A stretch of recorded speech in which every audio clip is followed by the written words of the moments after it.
Olá, minha gente! Salve, salve! Soterópolis no ar, sempre cheio de assunto cultural. Nos destaques de hoje, música, religiosidade, tatuagem e muito mais. Veja agora o que preparamos especialmente para você.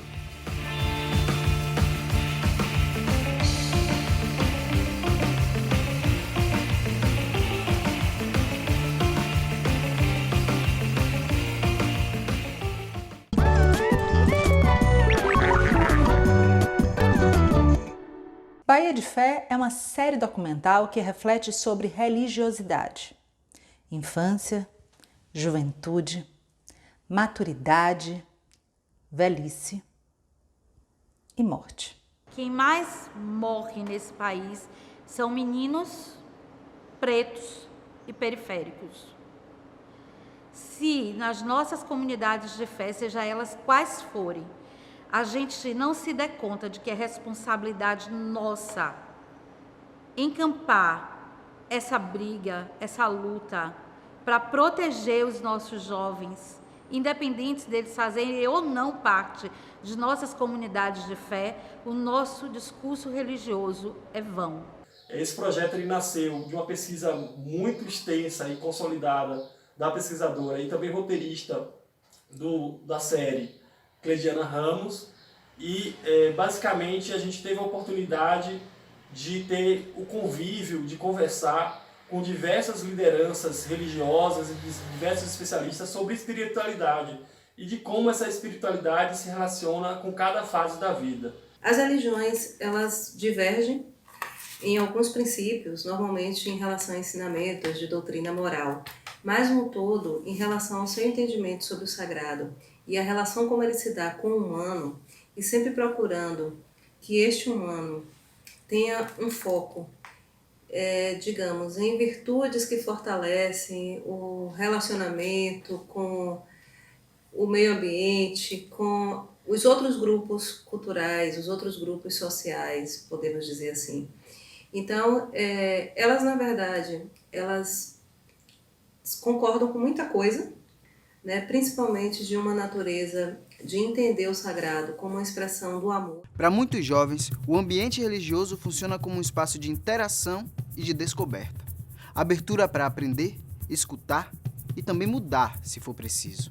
Parece ser o caminho para lidar com as encruzilhadas da juventude. A gente queria destacar principalmente a necessidade de apresentar boas práticas de diálogo entre crenças diferentes, mas que nem por isso se deixa de ter a vontade de conhecer como a outra crença pensa, como a outra crença se coloca diante de determinadas situações, até sim debater dentro do respeito, mas principalmente combater o ódio religioso. No Brasil, no encontro entre catolicismo e candomblé, São Cosme e São Damião, dois santos que nas histórias oficiais são adultos, aparecem na devoção popular como meninos. Mesmo quem é católico praticante oferece caruru, comida para as divindades crianças das religiões afro-brasileiras. O nosso ponto de partida para construir esta série, né, em 5 episódios, era exatamente esse, de mostrar o quanto o diálogo, o quanto a busca de conhecer, de quanto se está aberto para o diferente, aproxima talvez muito mais do que a gente entende como sagrado, independentemente do nome que ele receba nas mais diferentes crenças. E a gente tinha um desafio, que era mostrar uma diversidade religiosa em um estado que tem tantas representações de fé, as mais variadas, né? A gente tem desde as religiões mais conhecidas, como o catolicismo e outros desdobramentos do cristianismo, as religiões afro-brasileiras, principalmente o candomblé, mas também a gente tem representação do Islã, representação do judaísmo, representação da bruxaria tradicional celta. Então o nosso desafio era mostrar toda essa diversidade religiosa, que só diz o quanto essa Bahia também ela consegue ser multiétnica, multidiversa quando é questão de fé. A igreja está perdendo o prestígio que vinha tendo há muito tempo atrás. E a tradição da igreja não atrai mais a juventude. Não compete à igreja, né, simplesmente doutrinar, mas o papel da igreja é acolher a pessoa na sua diversidade e nas suas necessidades. Porque, por incrível que pareça, ao lado dessa liberdade quase que excessiva, há problemas sérios de conflitos no seio da juventude, que se a gente não tiver cuidado, a gente perde parte dessa juventude. Computador, tablet, laptop, smartphone, celular. Estamos conectados a todo tempo e em todo lugar. Hiperconectados. Somos 7 bilhões de pessoas no planeta. E o digital chega modificando a forma como nos comunicamos e também como nos administramos, nesse momento tão complexo da história. Essa hiperconectação, né, através da tela do celular, através da tela do computador, através da tela da TV. Então, existe esse excesso de tela, do uso de tela, ocorrendo no momento.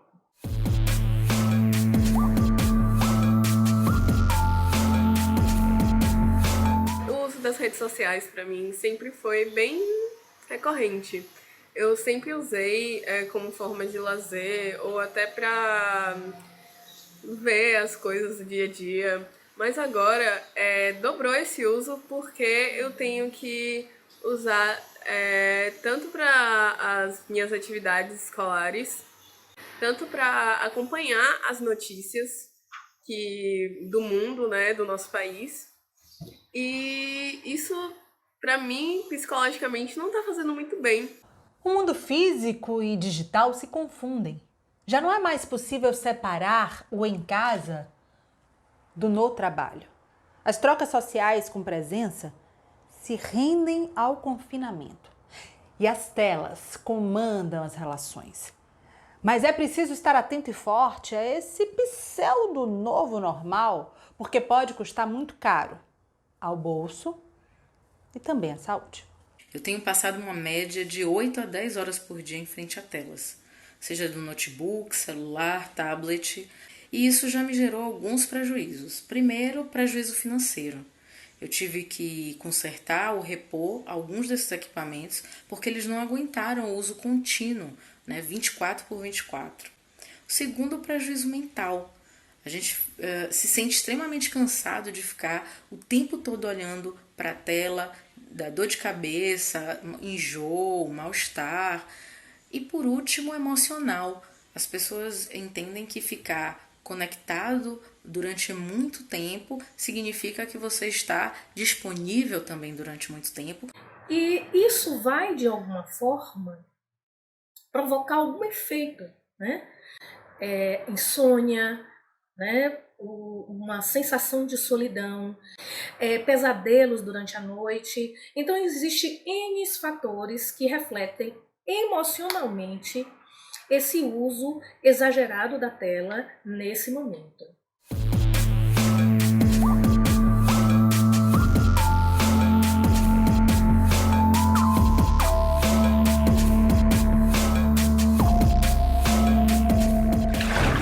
Pois é, mas em alguns momentos é preciso mesmo desconectar, deixar os equipamentos de lado e cuidar do nosso corpo, nos mexer, alongar, exercitar um pouco.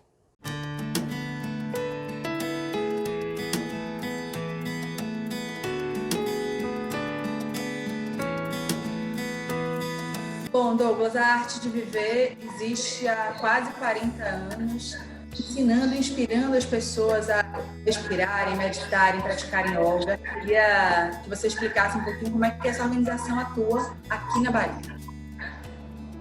A arte de viver oferece técnicas de inspiração, de yoga, de meditação, todas elas para trazer mais bem-estar, elevar nossa qualidade de vida. Vamos começar um exercício de meditação para a gente inspirar aqui e convidar todo mundo a se conectar também? Então agora a gente vai aprender uma técnica de respiração, que ela é chamada a técnica da respiração das narinas alternadas. Então ela traz mais calma, traz mais foco, relaxamento para nossa mente. A gente vai utilizar as mãos, a gente vai posicionar o dedo médio e o indicador da mão direita entre as sobrancelhas e com os dedos polegar a gente vai tapar a narina direita por dedo mindinho e o anelar a narina esquerda. Então a gente vai fechar os olhos, tomar uma inspiração profunda, fechar a narina direita com o polegar e expirar com a narina esquerda. A gente inspira com a narina esquerda, abre a narina direita, tirando o polegar, e a gente expira, fecha a narina esquerda e expira pela narina direita.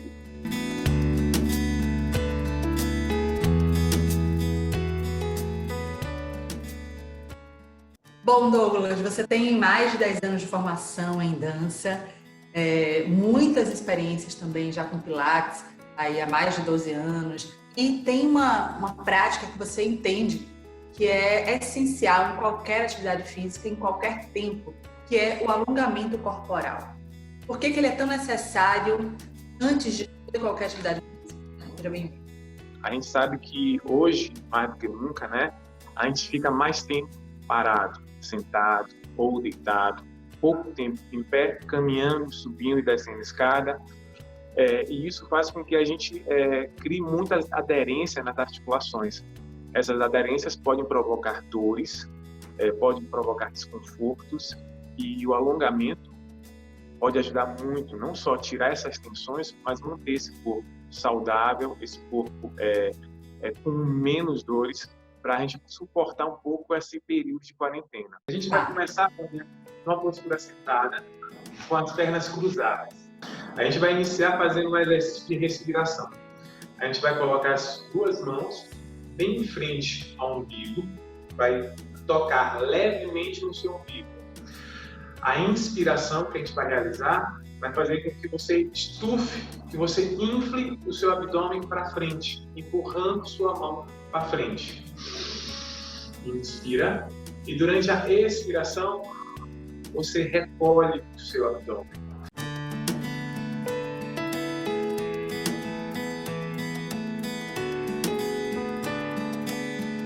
A gente vai apoiar a mão direita no joelho esquerdo e vai apoiar a mão esquerda lá atrás do quadril. Eu vou lentamente, na inspiração, girar o meu tronco para o lado esquerdo, olhando por cima do ombro.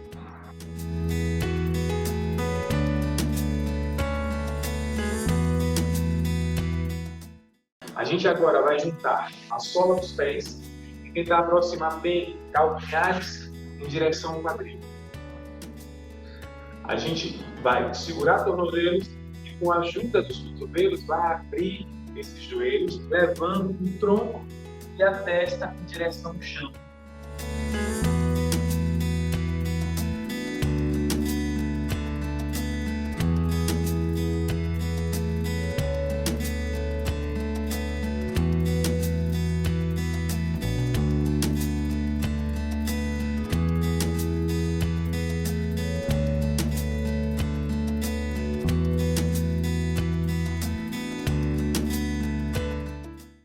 Um dos benefícios do alongamento é justamente esse, aliviar a tensão dessa musculatura e com isso a circulação ela consegue percorrer melhor por esses músculos, por esse corpo. Entender que o exercício é importante e que a prática regular é fundamental.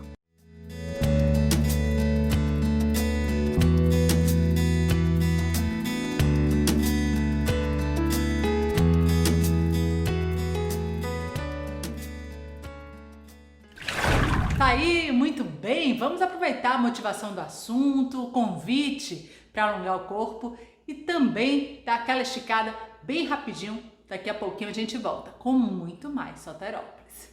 Até já!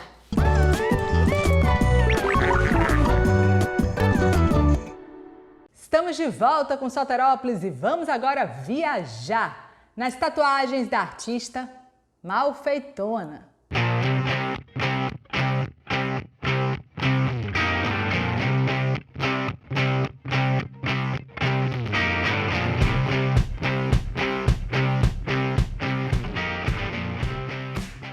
E esse nome Malfeitona, mal feito, não é tão mal feito assim, né? Seu traço é diferente, lembra um pouquinho até da arte de Basquiat, uma coisa meio expressionista? Quais são as suas referências? O que é que você se inspira quando você pensa seu desenho e para construir esse traço? Eu gosto muito de muitos artistas visuais, tanto artistas muito que conseguem reproduzir coisas muito realistas, tipo artistas do Renascimento, quanto artistas tipo Basquiat. Eu gosto muito de desenho animado, então adoro o humor dos desenhos animados, adoro desenho animado japonês também. Eu fui metaleira há muitos anos, né? Então eu gostava muito dessa estética mais extrema, então meus desenhos sempre tem uns dentinhos pontudos, umas unhas compridas, uma coisa um pouquinho agressiva, mas dentro de uma coisa fofa. Aí são muitas referências juntas e Salvador também é uma referência. Eu sempre digo isso porque eu adoro andar na rua, adoro andar no centro. Eu amo ver como as pessoas personalizam as placas, personalizam tudo. Tipo, Salvador é uma cidade muito rica culturalmente, então isso tudo vai ficando na cabeça e apesar de eu não saber dizer, esse desenho eu me inspirei especificamente nisso,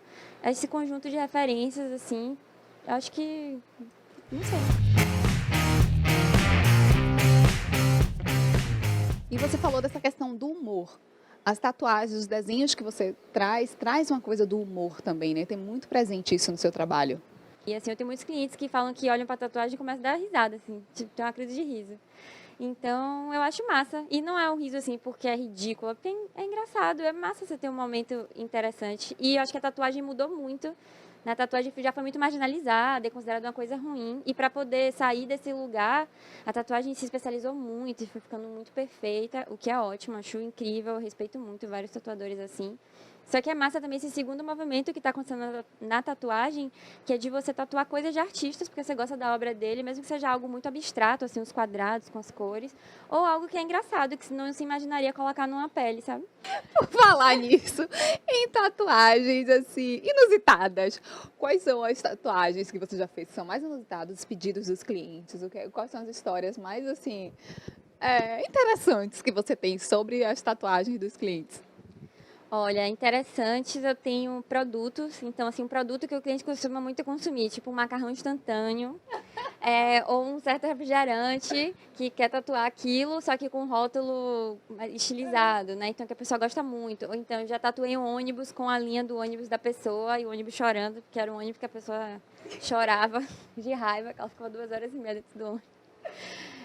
Eu já tatuei nome de relacionamento em que a pessoa depois me contou que na verdade não é o relacionamento dela, só fantasia, que era o relacionamento dela e ela queria ter o nome desta pessoa no corpo e fiquei, meu Deus, ela falou, pelo amor de Deus, não pode porque é segredo, a pessoa era comprometida e tudo.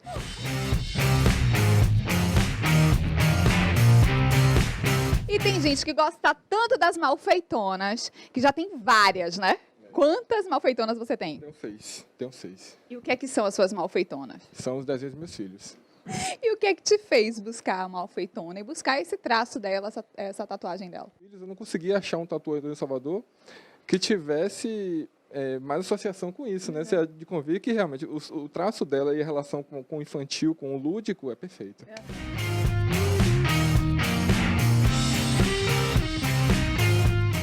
E eu fiz o teste da minha primeira malfeitona. A Ellen conseguiu resumir aqui várias coisas que eu falei para ela. Ela me falou que ela é atriz, né? Então, aquela mascarazinha do teatro. Então, tem um rostinho feliz, um rostinho triste. A clave de sol, por causa do nome dela, que é Sara Galvão. Então, a clave de sol parece um S invertido e um G, que é como ela assina. As patinhas da cadelinha dela. E o cinema, que tem uma claquete felizinha. E ficou super divertida e fofa. Adorei minha malfeitona. Obrigada.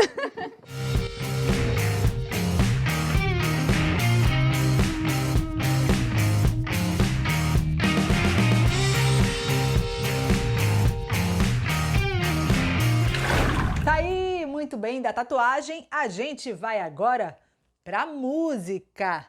Vamos conhecer a trajetória da Conga Groove e aumenta o som.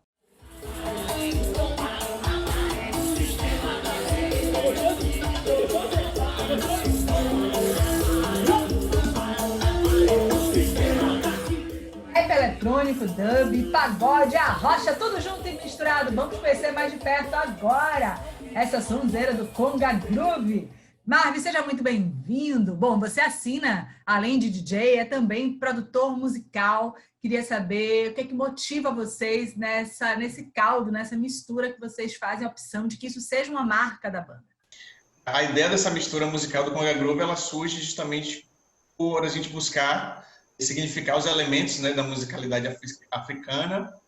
Uma rocha, que é daqui, natural de Candeias, né, que é a cidade da banda.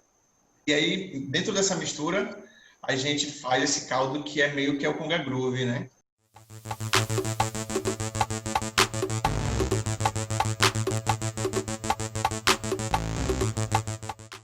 Bom, é curioso porque vocês são da mesma cidade, vocês são de Candeias, região metropolitana de Salvador. Como é que vocês se encontram? Por esse interesse musical ou já eram amigos antes? Como a cidade é pequena, sempre tem esse lance da pessoa já se conhecer, mas não conversar e tudo mais. Aí a gente foi se aproximando e tal, a gente fez um som junto e foi basicamente acontecendo de forma bem fluida.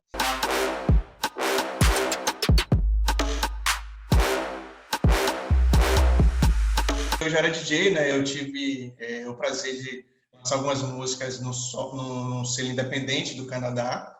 Eu pensei em colocar elementos de pagode e percussão e já conhecia Frank, né, que é o nosso percussionista. Eu entrei em contato.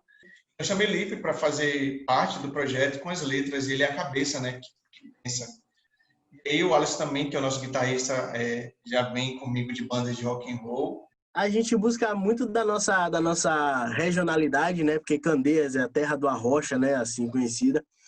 Então, assim, se torna, de certa forma, uma parada fácil de fazer, porque já está no nosso dia a dia, já é algo corriqueiro. E a gente mistura com o que a gente, tipo assim, o jovem, hoje em dia, consome bastante, né? Esse lance da música americana e tudo mais, e vai misturando aquela coisa toda assim. E quando vê, tá rolando uma rocha trap. A gente brinca com isso, mas que no final gera um trabalho, sabe?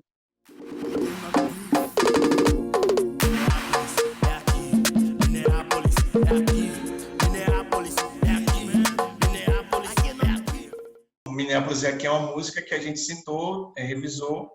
Era um sentimento coletivo, todo mundo da banda é negro e a maioria das pessoas que vivem ao nosso redor também são pessoas negras que sofrem, e aí só fez colocar essas vozes em música. Entendeu? Então, assim, se faz mais do que necessário falar sobre isso, falar cada vez mais sobre isso. Tipo assim, pesar cada vez mais para ver se de alguma forma aperta a ferida, para eles entenderem que é o nosso lugar onde a gente quiser, entendeu? E que a gente precisa tratar sobre isso.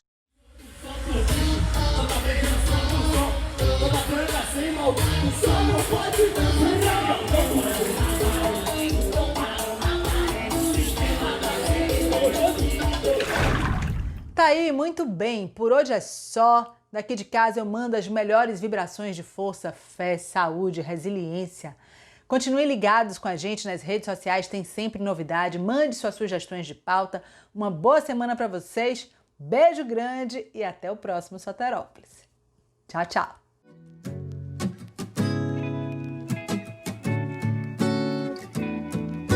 Se tem muita pressão, não desenvolve a semente. É a mesma coisa com a gente. É pra ser gentil como flor é pra florir, mas sem água, sol e tempo que botão vai saber. É muito triste, muito cedo, é muito covarde cortar infâncias pela metade. Pra ser um adulto sem tumulto não existe atalho. Em resumo, crianças não têm trabalho, não.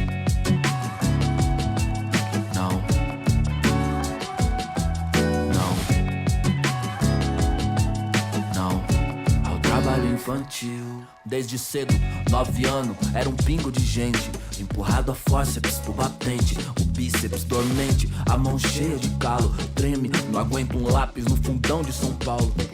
Se é uma rebelde, se quer domesticar, menina preta perde infância, vira doméstica, amontoados ao relento, sem poder se esticar, um baobá vira um bonsai, é só assim pra explicar que o nosso povo nas periferias precisa encher suas panelas vazias. Dignidade é dignidade, não se negocia, porque essa troca leva infância, devolve apatia, e é pior na pandemia, sobra ferida na alma, uma coleção de trauma, fora a parte física, e nós já tá na parte crítica.